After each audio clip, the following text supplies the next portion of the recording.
Cette émission vous est présentée par Choco, fabricant des vêtements Ice Rock, par vos fabricants de motoneige, Skidoo et Yamaha, et par la Capitale Assurance Générale, l'assureur québécois des motoneigistes.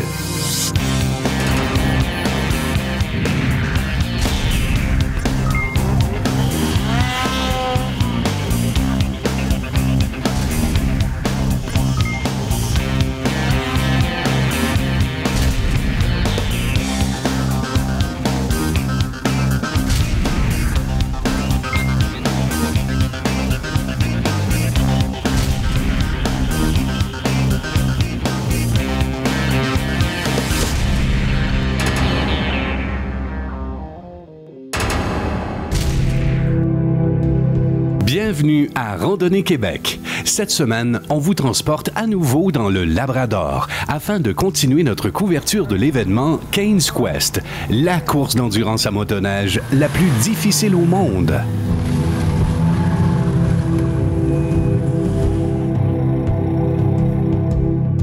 Ce qu'on emmène avec nous autres, pour l'enlever tout de suite, on ne pourra pas revenir. C'est une aventure.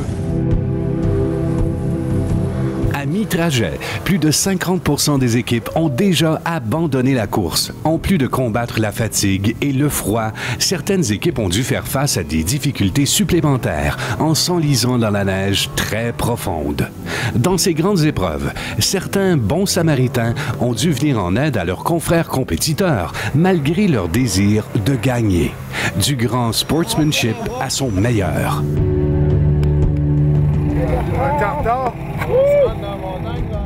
Ah, on a sauvé la planète. Il y a un gars qui était grimpé dans les roches, puis dans les fossés, puis dans l'eau. On a réussi à le déprendre, tout ça. Ça a pris une demi-heure 45 minutes certain. À 5-6 gars. Il était vraiment mal pris. Parce qu'on s'est pris nous autres aussi. On s'est aidés. On est arrivé. Ouais, ça va bien, mais c'est rough. C'est des petites sections, les skis passent là. Dans les arbres. Les arbres, là, c'est vraiment serré. Très rough. On l'a fait, pas de bris, tout a bien été. Ah, on a un beau petit setup, hein?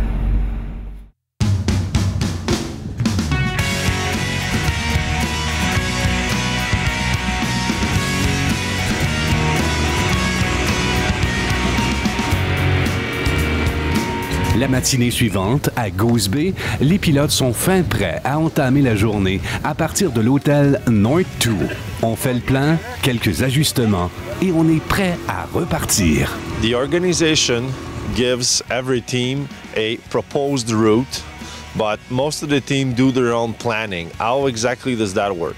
Well, generally, what we try and do is we put out a general route map, and it's not specific in terms of take this valley or go in this cove or go through these woods or on this lake. It's just a general route map. Just let them know that, here's the general direction you have to take to get to these checkpoints. The only thing that's really mandatory is that they have to check in at the checkpoints. So how do they really get there? That's their problem. That's their problem, or and everyone will have their own little thing that they want to do that they may think it gives them an advantage, or they may know some secret route or something. And many of them go beforehand throughout the winter, maybe 2 trips, maybe sometimes some guys, to scout out some of the areas that they're not familiar with or they think they may have trouble with. So they'll go up like in January and February and check out some of these areas. So each team will have to find their own route, but the general route that we give them is just give them a general idea where they have to go. How they get to those checkpoints is really up to them. Avec l'immense superficie du Labrador, on peut se douter qu'il y aura une multitude de possibilités de trajets pour chacune des équipes. Laquelle aura le meilleur? Au mois de novembre, quand vous êtes allé au Salon de la motoneige, ça semblait une bonne idée. C'est-tu toujours une bonne idée? Présentement, non. Présentement, c'est pas la meilleure idée que j'ai eue. Demain matin, ça va sûrement changer, là, mais pas tout de suite, j'ai hâte d'aller me coucher. 30 heures plus tard, là, vous avez un arrêt obligatoire de 10 heures que de toute façon, je suis pas mal sûr que vous auriez pris. Pas être obligé de dormir, vous l'auriez pris pareil, votre 10 heures. C'est certain. Êtes-vous prête à redécoller? Il vous manque-tu quelque chose? Ça va bien? On s'est acheté des bottes à Churchill? Oui, on s'est acheté des bottes parce qu'on avait les pieds trempés. On a réussi à en trouver. On a perdu 2h30 là. Sinon, on était quand même bien dans les temps. Puis à partir de Churchill, là, ça a commencé à mal aller pour nous autres. On s'est trompé de place quand on est parti. Puis ça nous a pris 30 heures pour nous emmener ici. Well, Todd, one thing for sure, you guys are putting a lot of effort into creating this worldwide event. It is really amazing all the work you guys go through, and I mean, the race is really amazing. You really need to come down here to see it for yourself, and I'm very glad that we were able to make it again this year. Yeah, well, thanks, Ken. Of course, you know, you see a few people out in front all the time speaking to media and stuff like that, but you know, there's some 300 volunteers that make this happen, and a lot of corporate sponsors is just and the province and municipal governments, and so there's a lot of pieces have to come together to make it happen. And one by itself won't make the race happen. So a lot of pieces come together, a lot of volunteers, and of course our sponsors who just help us make it happen, make it work. So yeah, a lot of pieces have to come together in order for this to come off every year. Le Cairns Quest édition 2012 fut un grand succès. Pour savoir qui a remporté la course et pour avoir tous les résultats des différentes équipes, veuillez visiter notre site web au rds.ca/RQ.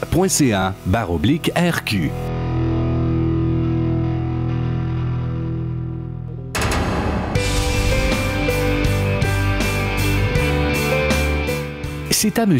Yvon Frappier que revient les honneurs du prix VHR Motoneige édition 2012 pour la région de la Mauricie. Sous son règne, le club de motoneige Mastigouche est devenu un des chefs de file en Mauricie. Et maintenant qu'il a confié les rênes de son entreprise aux membres de sa famille, parions qu'Yvon Frappier passera une grande partie de son temps à le maintenir en tête de liste. Toute la communauté le souhaite. Merci, M. Frappier.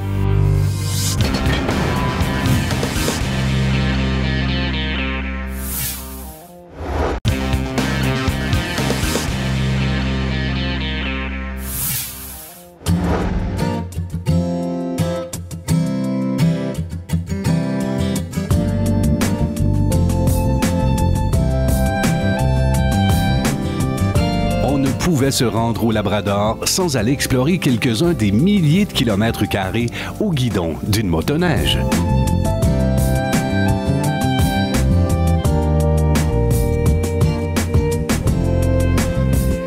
Todd, the Labrador is also an amazing place to come out here and do some trail riding.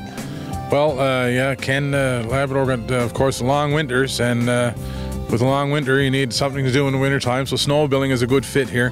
And in fact, snowmobiling has been a way of life for much of Labrador for many years. And for instance, on the coast, in north coast of Labrador, they go to school on snowmobile, the post office, they pick up their groceries. Everything is done on snowmobile. So since 1998, we formed some clubs and got some grooming equipment and started doing some groom trails, and that's been working fairly well.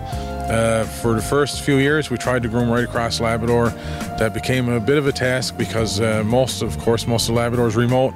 It was very expensive to try and keep those trails open on a regular basis. But there are trails now in Labrador, in Western Labrador, the White Wolf Snowmobile Club, the Grand River Snowmobile Club in Goose Bay, the Eagle River Snowmobile Club in the south coast of Labrador, and of course down in the Straits of Labrador, we have the Basque Whaler Snowmobile Club. We're also grooming trails. Northern Labrador, the province looks after a lot of the grooming up there because that's their roads. North coast of Labrador, you know, they go to school and their groceries. They do everything by snowmobile. So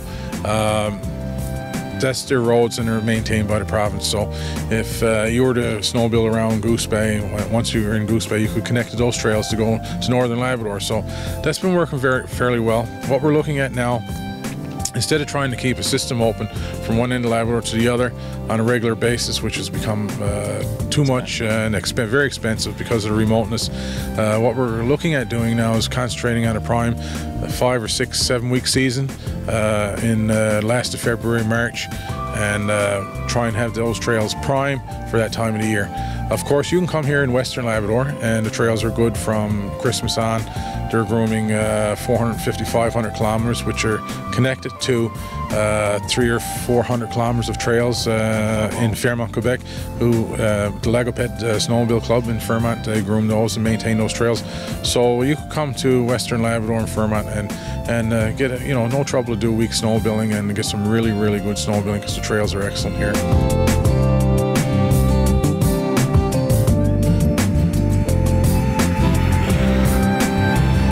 Even the ungroomed section between Goose Bay and the south coast, you pass by the Mealy Mountains and you some of the old route takes you through what they call the Wonder Strands, and it's some beautiful, beautiful country.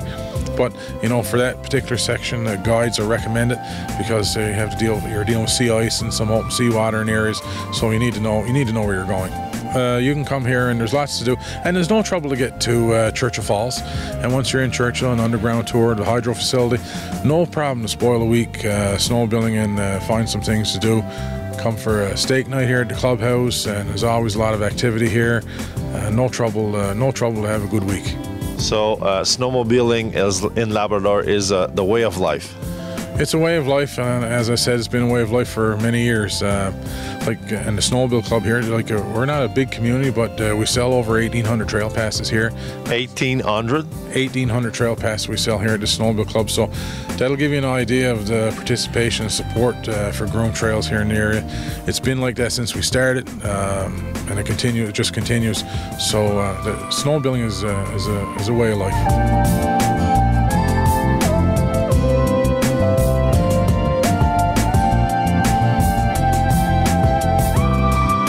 L'équipe tient à remercier les organisateurs du Cairns Quest ainsi que l'Office du tourisme du Labrador pour leur accueil chaleureux durant notre séjour.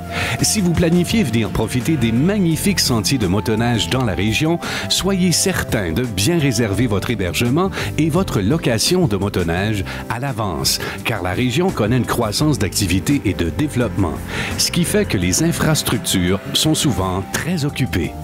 Sur ce, on vous souhaite un bon séjour au Labrador.